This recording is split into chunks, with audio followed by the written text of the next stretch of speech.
بسم اللہ الرحمن الرحیم۔ السلام علیکم ناظرین۔ تخت بلقیس ملکہ سبا کون لایا تھا، انسان یا فرشتہ؟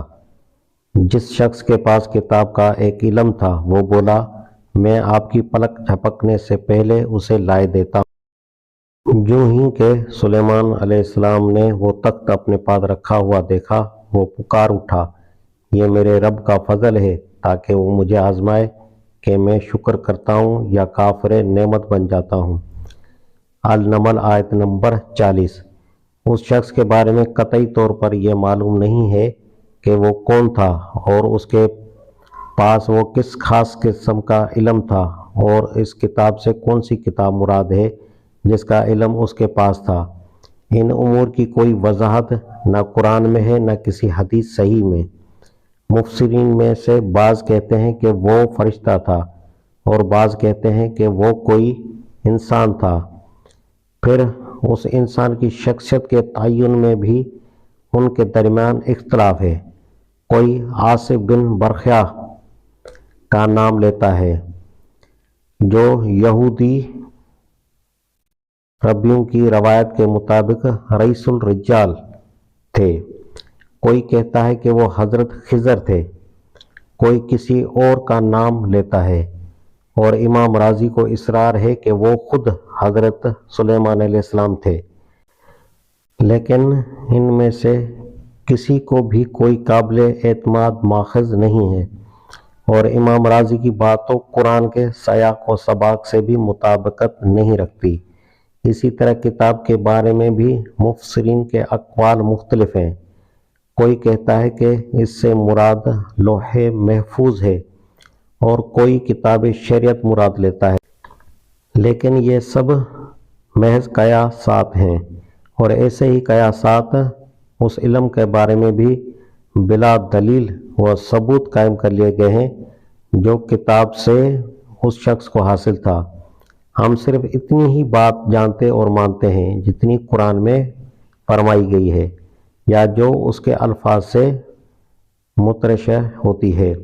وہ شخص بہرحال جن کی نوع میں سے نہ تھا، اور بعید نہیں کہ وہ کوئی انسان ہی ہو۔ اس کے پاس کوئی غیر معمولی علم تھا، اور وہ اللہ کی کسی کتاب الکتاب سے ماخوذ تھا۔ جن اپنے وجود کی طاقت سے اس تخت کو چند گھنٹوں میں اٹھا لانے کا دعویٰ کر رہا تھا، یہ شخص علم کی طاقت سے اس کو ایک لحظہ میں اٹھا لایا۔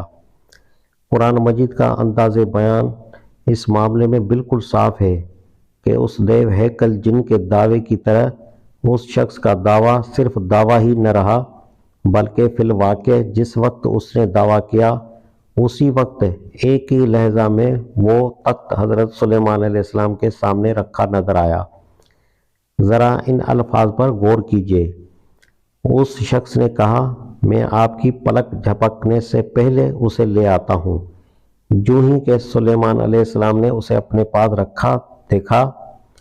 جو شخص بھی واقعے کے عجیب و غریب ہونے کا تصور ذہن سے نکال کر بجائے خود اس عبارت کو پڑھے گا، وہ اس سے یہی مفہوم لے گا کہ اس شخص کے یہ کہتے ہی دوسرے لمحے وہ واقعہ پیش آ گیا جس کا اس نے دعویٰ کیا تھا۔ اس سیدھی سی بات کو خواہ مخواہ تاویل کے خراج پر چڑھانے کی کیا ضرورت ہے؟ پھر تخت کو دیکھتے ہی حضرت سلیمان علیہ السلام کا یہ کہنا کہ یہ میرے رب کا فضل ہے تاکہ مجھے آزمائے کہ میں شکر کرتا ہوں یا کافر نعمت بن جاتا ہوں، اسی صورت میں برمحل ہو سکتا ہے جبکہ یہ کوئی غیر معمولی واقعہ ہو، ورنہ اگر واقعہ یہ ہوتا کہ ان کا ایک ہوشیار ملازم ملکہ کے لیے جلدی سے ایک تخت بنا لایا یا بنوا لایا تو ظاہر ہے کہ یہ ایسی کوئی نادر بات نہ ہو سکتی تھی کہ اس پر حضرت سلیمان علیہ السلام باختیار ھذا من فضل ربی پکار اٹھتے، اور ان کو یہ خطرہ لاحق ہو جاتا کہ اتنی جلدی مہمان عزیز کے لیے تخت تیار ہو جانے سے کہیں میں شاکر نعمت بننے کی بجائے کافر نعمت نہ بن جاؤں۔ آخر اتنی سی بات پر کسی مومن فرمانروا کو اتنا غرور اور کبر نفس لاحق ہو جانے کا کیا خطرہ ہو سکتا ہے؟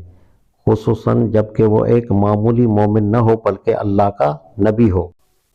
اب رہی یہ بات کہ 1500 میل سے ایک تخت شاہی پلک جھپکتے کس طرح اٹھ کر آ گیا، تو اس کا مختصر جواب یہ ہے کہ زمان و مکان اور مادہ و حرکت کے جو تصورات ہم نے اپنے تجربات و مشاہدات کی بنا پر قائم کیے ہیں، ان کا جملہ حدود صرف ہم ہی پر منطبق ہوتے ہیں۔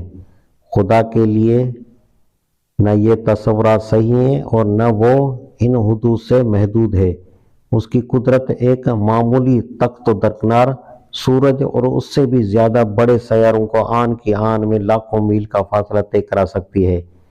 جس خدا کے صرف ایک حکم سے یہ عظیم کائنات وجود میں آ گئی ہے، اس کا ایک ادنا اشارہ ہی ملکہ سبا کے تخت کو روشنی کی رفتار سے چلا دینے کے لیے کافی تھا۔